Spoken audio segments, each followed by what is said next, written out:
What is up, everybody? Welcome into another episode of Flippin Bats. This one is going to be awesome. As with last Friday, not one, but two guests coming your way. The Hall of Famer, John Smoltz, and Pitching Ninja to talk his top 5 nastiest pitches of the week. Can we just talk about how incredible this week has been for a guy like me that grew up the biggest Braves fan to have John Smoltz and Chipper Jones on the show in 1 week? Well, that is just the coolest thing in the entire world. So yes, Chipper Jones came out on Wednesday, talked to him for a long time, shared so many great stories, so many Brave stories, his career, Bobby Cox ejection stories, John Smoltz stories.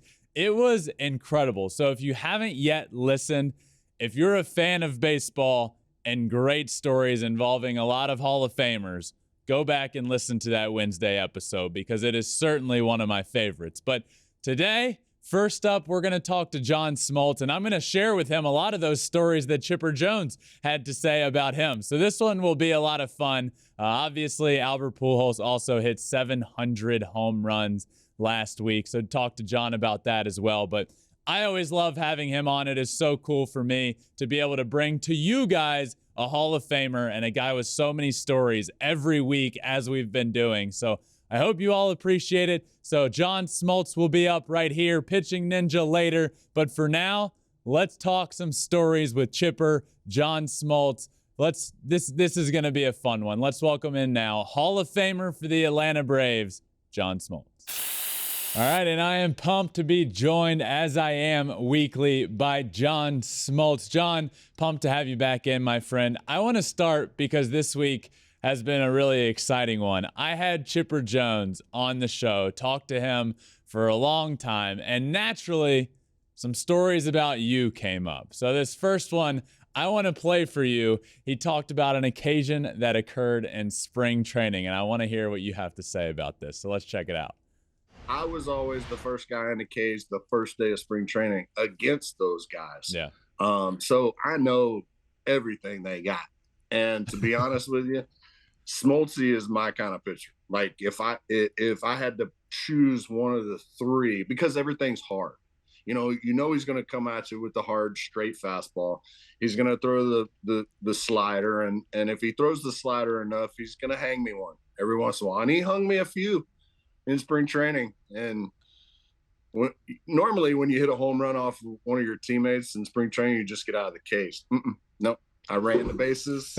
I slapped high fives with the second baseman, the first. Yeah, everybody did the dap with my third base coach. Around the. What do you remember about that? It was batting practice, and I was throwing the ball right down the middle. Like the reason he liked hitting off me in batting practice to get ready for the season, and this was my motto every time I went. Individual in the world is I would throw the ball right down the middle. I wasn't trying to get my hitters out, and when he pimped it, knowing what was coming, I just sat there going, "Okay, all right." But my theory in spring training, it might be a little bit different than most. Guys are trying to get themselves ready, throw the best pitches they can. And my theory was, I'm just trying to exercise my arm and get ready. And I literally felt like I could get every hitter hot because I was throwing the ball strikes. I was trying to throw strikes. So yeah, Chipper, I remember that vividly and laughed as he was, taking his victory lap around the bases in what was batting practice. So, he knew what was coming. As you can imagine, he failed to mention that part. He failed to mention that it was, I knew it was coming, so that's why I did that. But, he didn't mention that.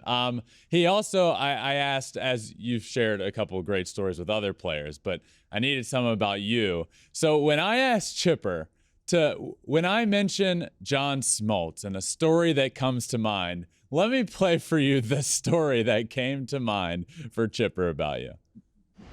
He's not the toughest individual in the world. He got hit in the back, like right between the 2 and the 9 one time, and in Colorado, and he sat at home plate and did the tuna for a good like 3 or 4 minutes. Like, didn't get up. And we're all sitting there like, bro, we get hit every day. You know, I mean, we're not gonna sit there and do the tuna, do the tuna flop right there at home plate. So he caught a lot of guff for that one. Oh gosh, remember that one? I do. I got hit in the kidney and I couldn't breathe for about 30 seconds. And yeah, they didn't even see if I was okay. They started laughing immediately. And it was in Colorado, of course, the thin air there. So I had hit 2 doubles, I think, that game and got drilled. Wasn't happy. And it did catch me in the perfect spot. I'm not like those everyday hitters who anticipate the ball coming towards you, and did not get out of the way very well, turned my back right into it, and, finished the game like I always did, or stayed in the game. But the funny thing about Chipper is he never got hit. And he made it known that he never gets hit. And as soon as he made it known, what do you think happened? He gets hit. He got hit. So he stayed pretty healthy in that regards because of the way and his style of hitting. Obviously, he's a great hitter, one of the best switch hitters ever. And he had ability to hit for power for both sides of the plate, and I think didn't get hit that often. So he didn't really get to know how to experience that scenario up until that point. It's just funny, like, I ask him a story that comes to mind, and that's one, and then the other happened to be a slow roller in between the first baseline and you. And he's like, and he goes running over, he trips, he falls, he does a barrel roll over to first base, and those are the 2 stories that Chipper shared. Yeah, well, one he forgot to mention was the greatest play I've ever made in my life was against Tom Glavine against the Mets. He swung and hit it off the end of the bat. Chipper should have made it. His look on his face was like, you got to be kidding me. I go over barehanded and end up throwing it from almost the third base coaching box and get Glavine because he wasn't the most fleet of foot. But it should have made play of the year. But Chipper's face was priceless when you go like, what are you doing? I had this easy. I could have crow-hopped and made it. But it was that competitive juices that I had both on that play and the play that he's talking about. Julio Franco came over and I was waving to him that I've got it. And obviously he didn't hear me. So when I made the play, there was nothing else to do but try to roll to first. And of course, I thought I was reaching the bag with my glove. I was nowhere close. I took so much grief for that play. And the side story behind that play is, unfortunately, the first, I think it was Cirillo or whoever was coming into first, sliding for the Padres, he slid in and he hurt and tore up his thumb, which was unfortunate. And I ended up either cracking a rib or pulling a rib muscle because I was sore for a long time, had to Novocaine it up to pitch my next start. So I didn't say much about it because I played it off like there was no big deal. But I had to pitch the next couple starts with a kind of a compromised rib section. Wow. I didn't know that, but yeah, he chose to give you a bunch of grief for stories. So I brought up his foul ball last year in the playoffs, which he just completely botched in the stands. And so he said he's gotten so much grief for that. He also said if his kids weren't there, he would have just left his wife and run away because he wants no parts of catching a foul ball in the stands. Do you remember, I've heard a story of a young Chipper Jones, playing the infield, and he plowed into Greg Maddux, and it just earned him an earful from Maddux. Do you remember that at all? Because I've heard this story, but do not remember. Oh man, I remember it like it was yesterday. Listen, the pitcher plays traffic cop on a pop-up, and it was on close to the first base side of the foul line. So there would be no reason for a third baseman to come flying in at 100 miles an hour. And Chipper could fly back in his day before he hurt his knee. And here's Maddux just sitting there between the first baseman and the catcher. And the next thing you know, he gets, as he calls it, frogged in the calf and just buckles him. And he goes down. and Chipper never saw him and just ran right into him, trying to catch his pop-up out of eagerness. And it was an earful in the dugout. You know, here's a young Chipper and a veteran kind of, you know, world-class pitcher, Maddox. And I mean, he got him in the calf good. And it was one of the funniest things I've seen, because luckily it was funny because nobody really got hurt. But he come flying in, looking at that ball in the air, and never looked, and just ran right into and Greg, to his, you know, he had no idea someone was going to be coming and hitting him like a football player. His knee, Chipper's knee hit Maddox in the calf or behind the knee, and oh man. So what's that earful like in the dugout? Because is Maddox a guy that's not afraid to make his own play on the mound? You know, you see a lot of pitchers now just get out of the way, but. Yeah, so the problem was it was in foul territory. Again, no reason for the third baseman to be part of the play. This is in foul territory on the first base side? Yes. So you can imagine Maddox is just sitting there going to tell, you know, hey, first base or catcher, you know, because you don't want them running into each other. So there was no reason for it. And I think the last time that Chipper was that eager to, you know, pay attention to what was going on, but he wanted to catch the, you know, he was just trying to be part of the play. So, John, a big moment over the past week, Albert Pujols, 700 home runs. I mean, I got emotional just watching it. It was so cool to see it happen. First off, what were your feelings and emotions seeing him get 700 in Los Angeles, where he's so beloved? Obviously would have been, you know, just little more perfect in St. Louis, but what a cool night for the game of baseball, I think.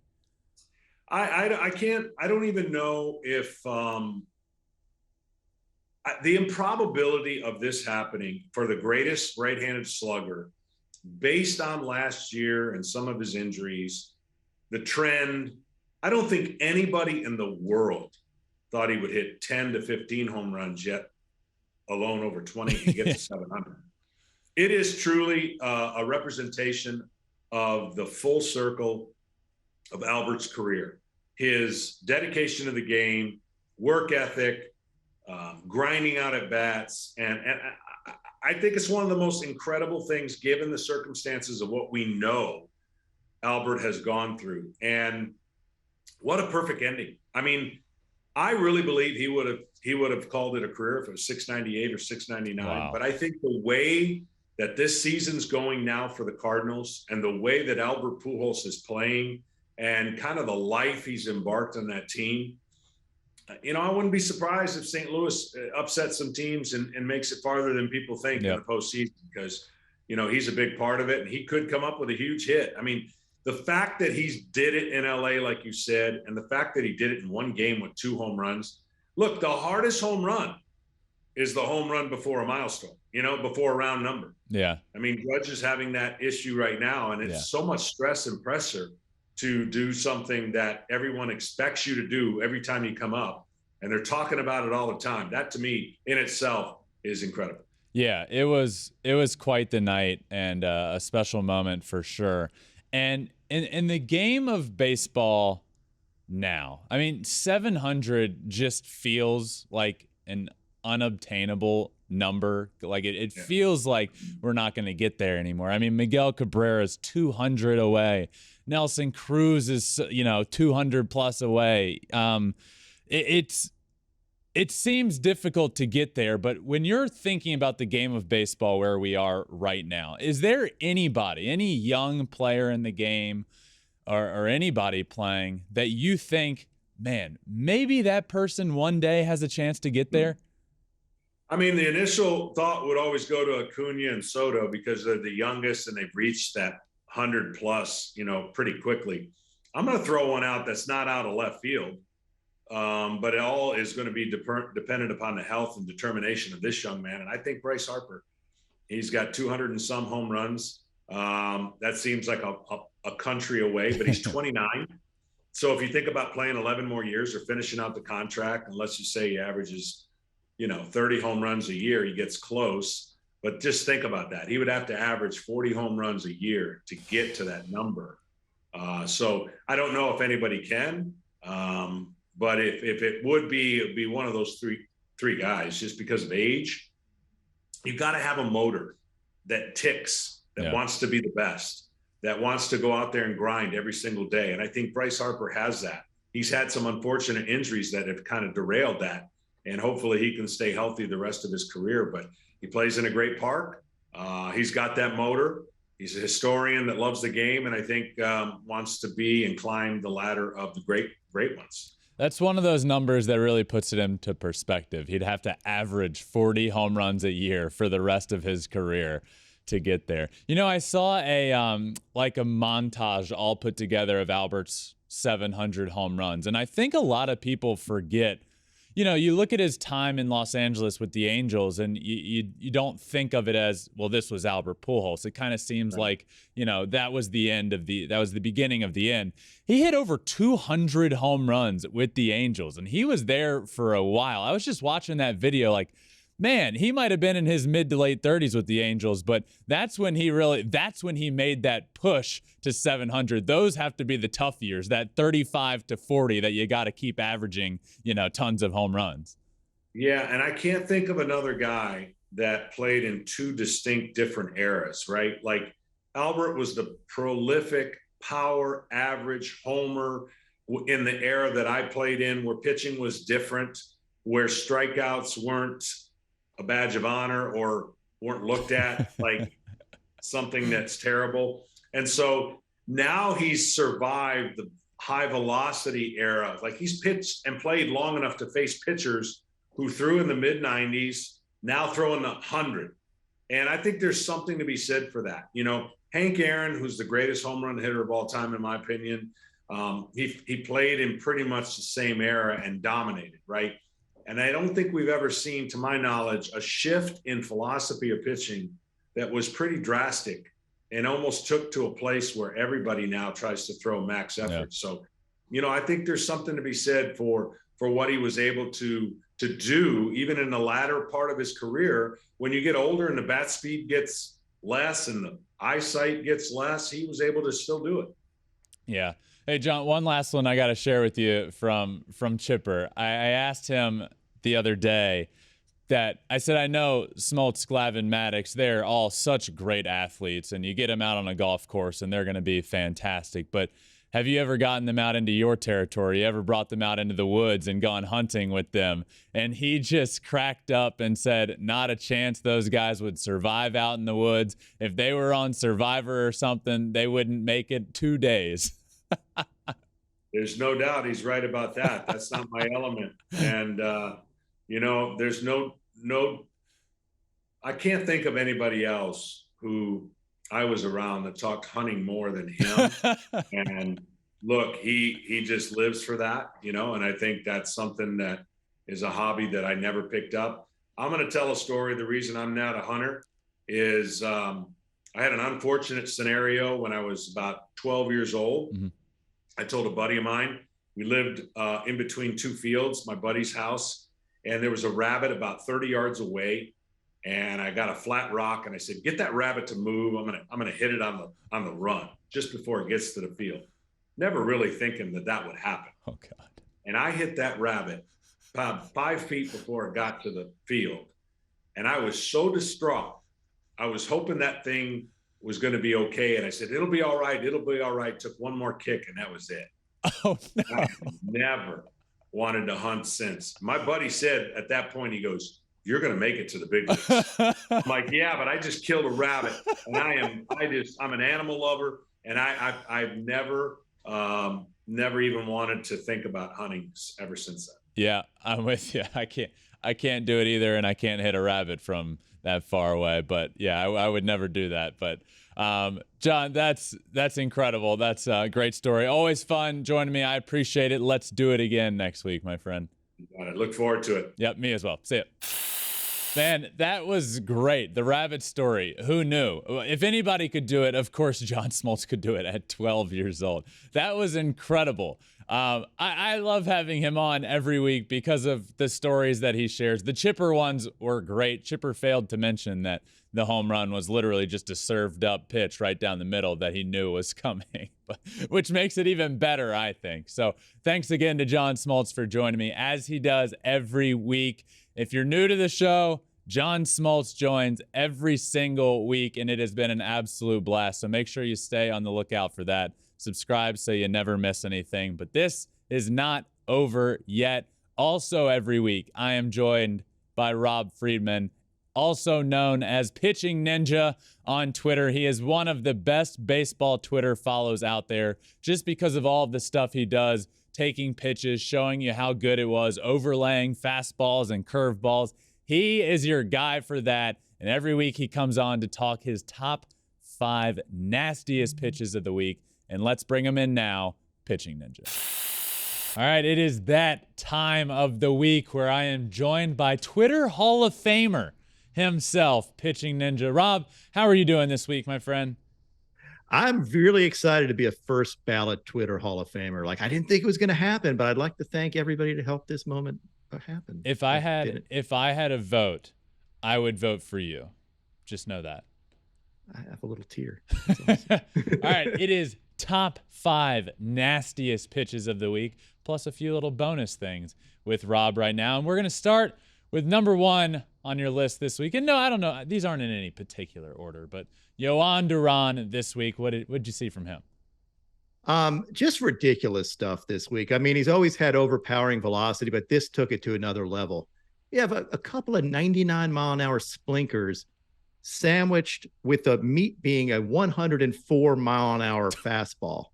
Like, it sounds even stupid to say. Like, the dude is throwing off-speed pitches at 99 and 104-mile-an-hour fastballs. That's sick. So my first guest of the year on Flippin Bats was Carlos Correa, and he went out of his way towards the end to just say, by the way, keep an eye on a relief pitcher for us this year, Johan Duran. He is going to be disgusting. Remember the name. And he said that, and I was like, okay. Like, he went out of his way to say that, and man, the guy is throwing 104 with 99-mile-an-hour splitters. That's pretty nasty. He's among, rookie and is just absolute elite stuff. You have him and Felix Bautista and Andres Munoz, who just opened eyes this year, but you can't take your eye off the dude. Next up for you, a guy that is really going to be put in the national spotlight come October because we're not talking about him as much as we should. Ryan Helsley of the St. Louis Cardinals. Yeah, I totally agree. Like, the man has been absolutely locked down all year. This was special because he had a 104-mile-an-hour fastball. We had 204-mile-an-hour fastballs in the same day from different pitchers, which I think is the first time in the StatCast era that's happened, and a 94-mile-an-hour wipeout slider with that. So it's going to be fun watching him under pressure. Like, he's definitely up to it and just shoves. Can we make a pact with each other that we never let hearing or saying 104-mile-an-hour fastball become like, another one? This is insanity. I totally agree. I think we get blinded to this. We're like, oh, it's another dude throwing 104, blah, blah, blah. Number one, velo doesn't matter. Yeah, whatever. It definitely does matter. But 104 should always freak you out. 94-mile-an-hour sliders should freak you out a little bit too. But 104, I mean, it's a blur. It's just getting insane velocity. And I was wondering this the other night because so what makes me feel better about my career is that these pitchers we're seeing at the highest level now were in the minors when I was. So these were I was facing 101 with nasty sink. And it's like, of course, I wasn't hitting much. But I also was thinking about this when I was watching a game the other night. When you used to watch a broadcast, you know how when a fastball is fast enough, it flashes the flames? It used to do that at like 93. and then it was 95. And now it doesn't flash the flames unless it's 97. At what point are we going to start seeing the flames not flash up on the velo until it's 100? Dude, I totally agree. Like, I feel bad. Like, sometimes I have a guy throw a 94 and it's his fastball. I'm like, I put a little gas emoji on it. I'm like, but really, it's 10 miles an hour slower than this stuff. Like, but it's fast for the, like, I guess I grade on a curve, like, for that player. Yeah. If it's, but yeah, I totally agree. Like, it's amazing how things have changed. And I feel stupid sometimes doing that. Like, you know, what impresses people now? Like, what is amazing? I mean, a 104 should always be amazing.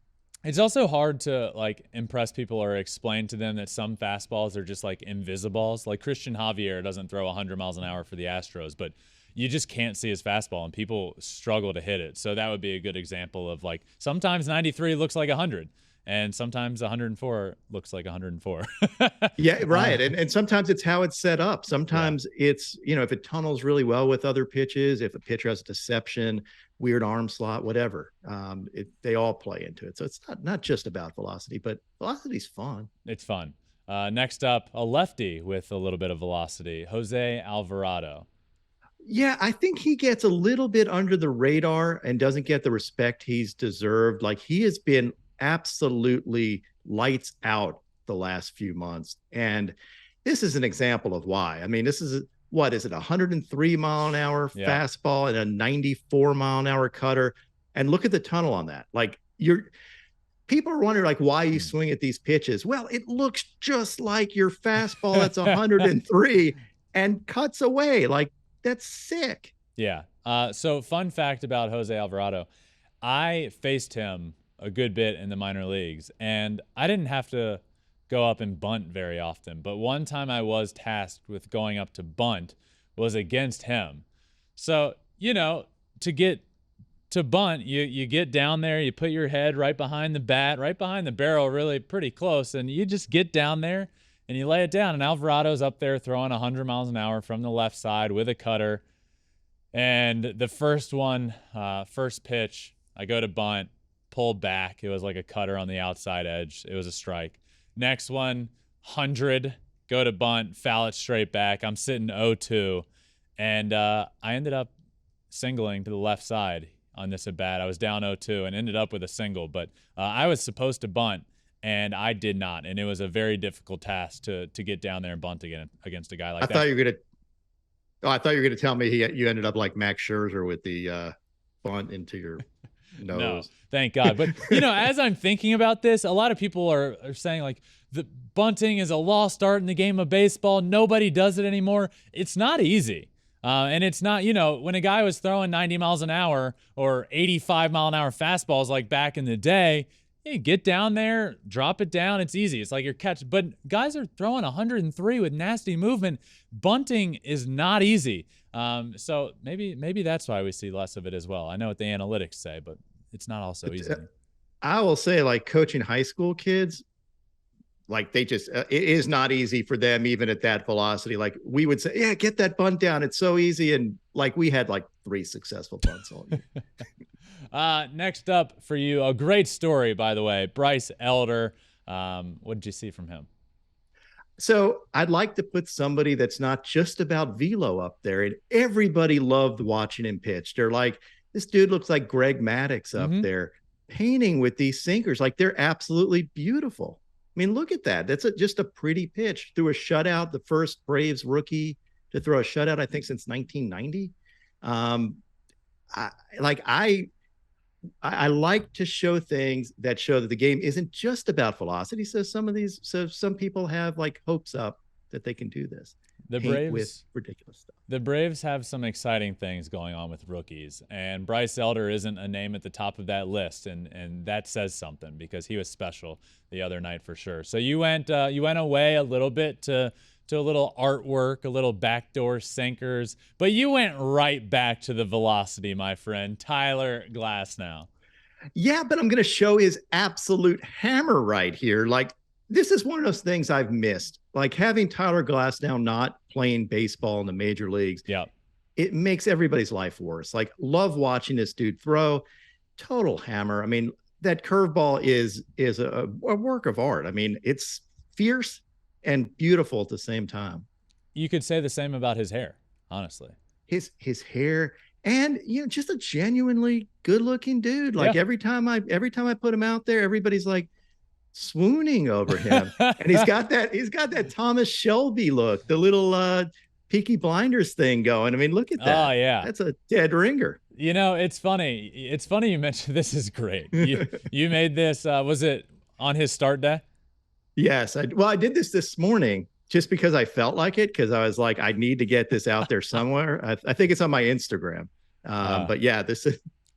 It's funny you mentioned that, because it does feel like whenever anything is posted about him on baseball Twitter, it doesn't matter. Guys, girls, everybody, it's like just the appreciation for him as a good-looking guy. It seems like everybody understands that.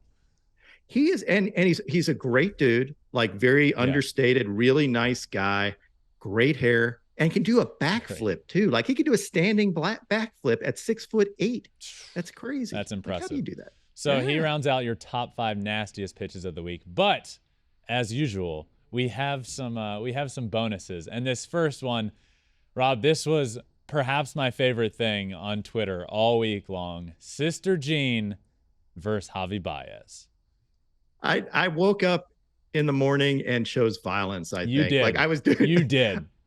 I was doing a video and Baez swung at a Dylan Coleman slider, and I'm like, you know what would be great? Mashing it up with Sister Jean. So I did this, and I think this is now my most widely seen tweet of all time, and that's kind of saying something. I've been doing this for a while. Sister Jean's got nasty stuff, though. Sister Jean does have nasty stuff, and many people were talking the other day. I don't know if you've heard this yet. You probably have, but it's the first time in history that 2 first pitches were thrown, one by somebody that threw it 103 miles an hour, which was myself, and the other by somebody that's 103 years old, and we did it on the same day. I did hear that, and I was actually hoping to get your autograph afterwards. Yeah, maybe I can do like an NFT of you or something. Yeah, maybe I could maybe we can get the video of that, and you can do a mashup with me just blowing somebody's doors off, because you did Sister Jean so nicely that I mean, yeah. I definitely could do that. Yeah, okay, let's get that done. All right, next on your list, Spencer Strider. Yeah, like I saw Spencer Strider, like he hasn't been pitching. I've got my like withdrawals from watching him pitch, so I decided to mess around with him, throwing seeds in the dugout, flicking seeds. Did a little overlay here, and that's filthy. Like, how do you get your seed to break that way? That little slider seed, nasty, and a 2-seater. Yeah, a 2-seater. 2-seater. I'm a big fan of dad jokes. So whenever you have them, please pull them out. Your last bonus for us this week, the Ripper. The Ripper is a star. Like of all umpires, he's probably the most well-known umpire for doing good things like killing batters. Like he just poor unsuspecting birdie. You never go down looking when the Ripper's behind the plate. Dude has his own beer. Did you know that? Like somebody took that nickname and made a beer after him. I think it's like Broken Bat Brewing Company has a beer called the Ripper with an umpire holding a knife. It's kind of sick. So for those just listening, the Ripper is an umpire that does almost like a stabbing motion when it's strike 3. And when a right-handed batter is up at the plate and strikes out looking, Rob just mashes it up perfectly. I don't know if perfect is the word, because it very there's well blood, so that the knife, Ripper looks like he's stabbing the batter and there's blood, and just very well done. So if you like violence, follow Pitching Ninja on Twitter. You know, it's one other interesting thing. It's John Tumpain, and he is the only umpire I know that actually saves someone's life, which makes it even better, right? Like he saves someone's life during the day and then actually kills hitters at night. So it's this weird dichotomy. Rob, AKA Pitching Ninja, thank you so much. This is always a lot of fun. Make sure everybody is following Twitter Hall of Famer at Pitching Ninja on Twitter. Rob, this is always fun. Great as always, my man. All right, until next week. Oh, it's almost playoff time. This was the last. I know this is going to be a blast. Yeah, actually. This was playoff time. I'm excited. We'll see what's coming. So thanks again, buddy. See ya. Cool, dude. Later. All right, just wanted to thank Rob again for joining me. Wanted to thank John Smoltz again as well. This episode has been an absolute blast for myself. Hopefully you all as well. Just the stories that are told, I can never get enough of them. I could talk to Hall of Famers for hours and hours and days, just hearing the wealth of stories and knowledge that they have. It is truly incredible. So thanks again to John Smoltz and Pitching Ninja. Again, if you haven't listened to that Wednesday episode with Chipper Jones, make sure you go listen. Tons of John Smoltz stories, tons of stories involving Randy Johnson, Roger Clemens, Pedro Martinez, and of course, a lot of the Braves. And I had to ask some Bobby Cox questions because I was watching him all the time and nobody got ejected more than he did. So his favorite ejection from Bobby Cox story, it was so great. So go back and listen to that episode. I hope you all enjoyed this one. Make sure you like, subscribe, wherever you're listening to your podcast, Apple, Spotify, wherever. Follow along on all social media as well, Twitter, Instagram, Facebook, TikTok, and you can watch every single episode on YouTube as well, at Flippin Bats Pod for all of them. Thank you all for listening. This one has been an absolute blast, and I will see you next time for another episode of Flippin Bats. Peace.